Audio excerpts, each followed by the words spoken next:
Continuing with part 2 of modifying this Moto 80 frame. I got the custom neck tube spot welded into place.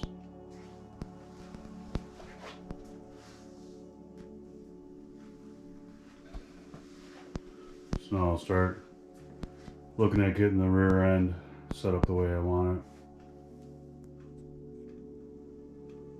This is how I figure out how much distance I need between the rear axle plates. Got the axle I'm going to use, put the shaft collar on each end. That's going to be my part of my adjuster assembly.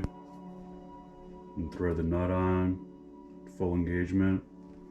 And then just measure the distance between the inside of these plates, which is 7 inches.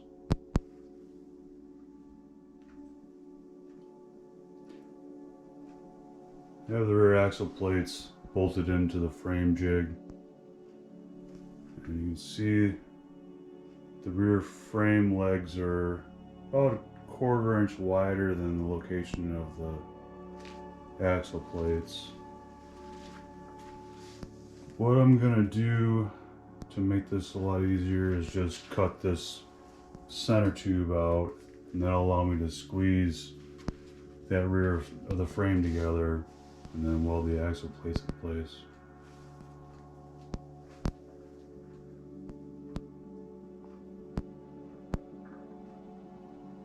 I had questions about the changing the attitude of the frame, and I really did want to have these lower tubes and then the rear frame tube pretty much flat with the ground, but in order to do that I would have been completely cutting apart the front of the frame. And I just trying to keep this fairly simple as much as I can, although it's kind of already blowing up to a bigger project than I had hoped.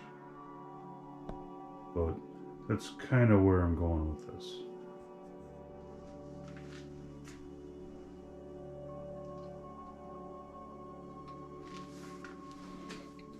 Cut that crossbar out and ground it smooth.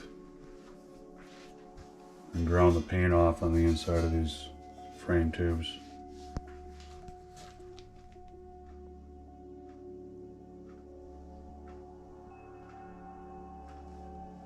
Get the frame all clamped down in the fixture, axle plates in place, and then clamped to the frame.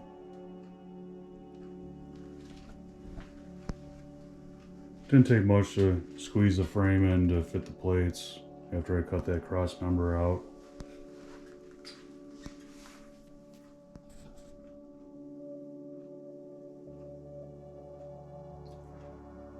Got the axle plates tack welded in place.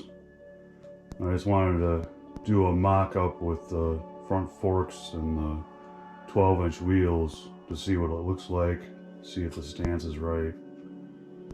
And I'm pretty happy with this.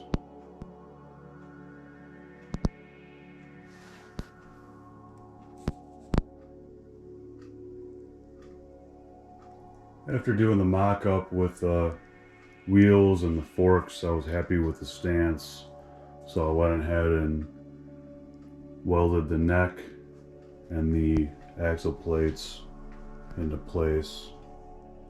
Probably do a little more gusseting to them down the road, but for now I've went ahead and ordered a seat for it that's flat on the bottom, like what I use on my scratch build bikes.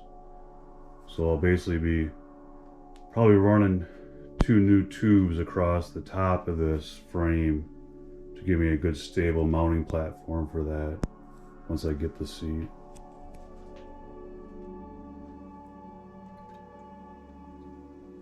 I have a few of these overhead valve Tecumseh 6.5 horse engines laying around. I'm kind of considering using it just because of the angle of the cylinder allows you to run the torque converter pretty level and kind of makes everything more compact. And it would allow me to run the engine lower in the frame. There's not much for performance available for these.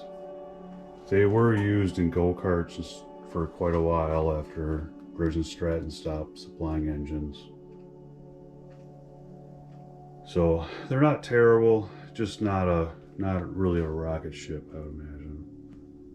I might consider using it.